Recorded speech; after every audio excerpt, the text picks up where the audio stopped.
আসসালামু আলাইকুম সুপ্রিয় দর্শক, আজকে আমি আপনাদেরকে দেখাচ্ছি বুড়িগঙ্গা বুড়িগঙ্গা নদী নারায়ণগঞ্জের সাইড থেকে শীতলক্ষার যে দিকটা রয়েছে ওই দিক থেকে আমি আপনাদেরকে দেখাচ্ছি বুড়িগঙ্গা নদীর অংশ। বুড়িগঙ্গার যে বর্তমান পরিবেশ তা আপনারা দেখুন। বুড়িগঙ্গার নারায়ণগঞ্জের পাশ দিয়ে আমি রয়েছি, একটি পাশে দেখতেই পাচ্ছেন শ্রমিকরা তার নৌকাতে কার্গো স্টাইলের যে নৌকা এখানে দাঁড়িয়ে ওনারা বলছিলাম এটাকে তুষা নৌকা বলা হয়। অনেকে আমরা নৌকা নামে সাদা সিধা নৌকা নামে, কিন্তু আমার এই অপোজিটিভ সাইডে প্রথম দিকে যে একটা ভিউ দেখছিলেন এটা হচ্ছে বসুন্ধরা গ্রুপের পোর্ট। এই যে দেখতে পাচ্ছেন ওপারে বসুন্ধরা পোর্ট, যেখানে বিদেশ থেকে অর্থাৎ বিদেশি যেত মালামাল লোড আনলোড হয় বাংলাদেশ থেকে ক্রয় বিক্রয় করে হয়, রপ্তানি আমদানি করা হয় শুল্ক মাধ্যমে, অর্থাৎ চায়না থেকে জাপান থেকে যত ধরনের মালামাল আসা যাওয়া হয় এই পোর্ট দিয়ে বসুন্ধরা গ্রুপে ব্যবসা বাণিজ্য করে থাকেন। এই হচ্ছে একটি এটা হচ্ছে পূর্ব প্রান্ত, বুড়িগঙ্গার পূর্ব প্রান্ত নারায়ণগঞ্জ সাইড। এখানে কৃষিজের পাট্টা নয়, ইট ক্রয় করে ভাঙানো হয়, তারপরে আমরা দেখতে পাচ্ছি বিক্রি করা হয়। বিএসআরএল কোম্পানির নামে আমরা দেখতে পাচ্ছি। আমরা যাচ্ছি একটু উত্তর দিকে, এখানে দেখতে পাচ্ছি আমরা বুড়িগঙ্গা নদীর পাশে বালুবর্তী নৌকা।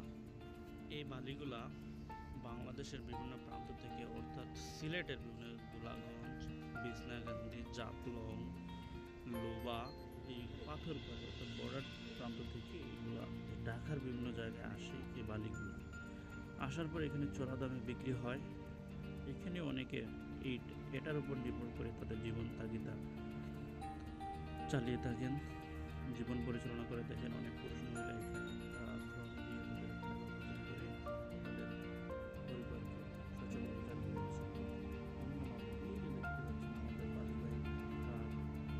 পরিবারকে সচেতনতা দিয়েছে। সেই জাহাজগুলা যাত্রীবাহী দ্বারা একতলা, দুইতলা, তিনতলা জাহাজ। এটা মেবি চাঁদপুর থেকে ছেড়ে আসছে ঢাকার উদ্দেশ্যে। সেই জাহাজ এর পিছনে যেগুলো দেখতে পাচ্ছি, আমি আগে বলেছিলাম এটা হচ্ছে বসুন্ধরা গ্রুপের একটি পোর্ট, যেটা ইন্টারন্যাশনাল পোর্ট, যে পোর্ট থেকে বিভিন্ন দেশের মালামাল আসে, সেখানে লোড আসে। এরকম আরও গুরুত্বপূর্ণ জিনিস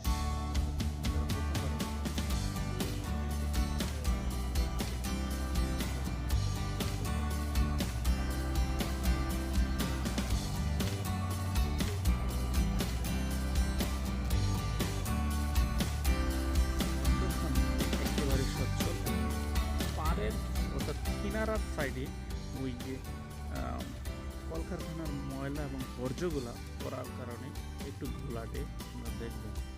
আমি যাচ্ছি আপনাদের কাছ থেকে পশ্চিম দিকে, এখন পানিগুলো স্বচ্ছ আছে, একেবারে কালো একটু পানির কালার একটু কালো সাইড আমি দেখেছি আপনাদেরকে, একেবারে কালো।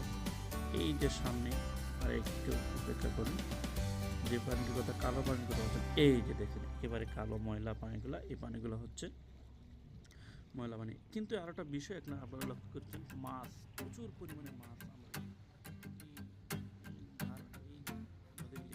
এই প্রান্তে দেখেন একেবারে আমরা বালুবর্তী স্টিল নৌকা, স্টিল বডি নৌকা, কি সুন্দর ভালো আছে, সেখানে বালুগুলো মাছ দেওয়ার পর সেটা আনলোড করা হবে, এটা ঘাটে বেরিয়েছে। এই নৌকাটি আমরা পিছন দিকে যাচ্ছি।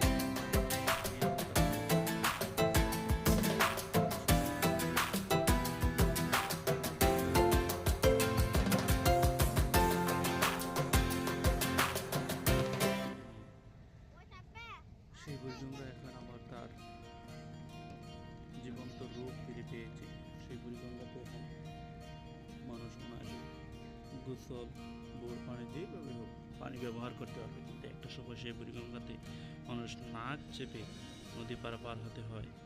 নদী পারাপার হওয়ার জন্য এখন সুস্থ পরিবেশ এবং সবল যে পরিবেশটা এখন তৈরি হয়েছে বুড়িগঙ্গা। বুড়িগঙ্গা একটা সময় হলে আবর্জনা স্তূপ ছিল, কাঁকড়া উঠতো, মাছে ভ্যান ভ্যান করতো, নৌকার মধ্যে লোকজন বসেই নাক চেপে ধরে রাখতো। তো প্রয়োজনে তাকে তারা যখন এপার থেকে ওপারে যেত, যাওয়ার চেষ্টা করতো, তখন খুব অস্বস্তিকর পরিবেশের মধ্যে দিয়ে যেতে হতো। এই যে দেখতে পাচ্ছেন গঙ্গার একটা সাইড, যেটা বলেছি কলকারখানার সাইডের পানিটা একটু ঘোলাটে, কিন্তু এখানে প্রচুর পরিমাণে মাছ আমরা দেখতে পাচ্ছি, প্রচুর পরিমাণে মাছ। আরও একটি নৌকা, এই নৌকাতে রয়েছে বালু। একটা বিজনেস, যে নৌকাগুলো ছোটো ছোটো স্টিল বড় নৌকা, এগুলো বালু ভর্তি, ইট ভর্তি, এগুলো বিভিন্ন জায়গায় ইট আনা, পয়সা চাকরি খোলা নৌকা। এখানে ওই দূরে দেখছি বোমা মেশিন দিয়ে বুড়িগঙ্গা থেকে বালু উঠানো হচ্ছে।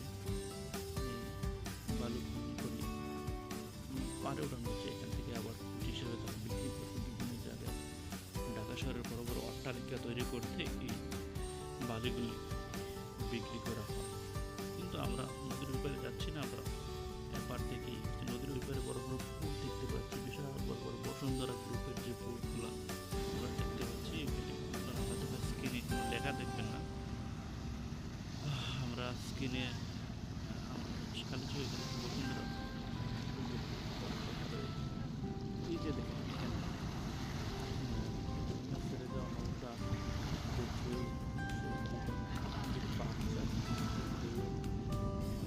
একটা আনন্দ তারা এখানে উপলব্ধি করছে, দাঁড়িয়ে মজা নিচ্ছে।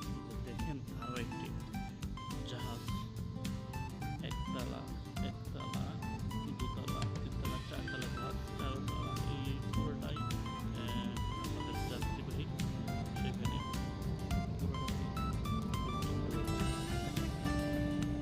হচ্ছে বুড়িগঙ্গা নদীর বর্তমান অববাহিত ভিডিওটি দেখতে আপনারা চোখ রাখুন।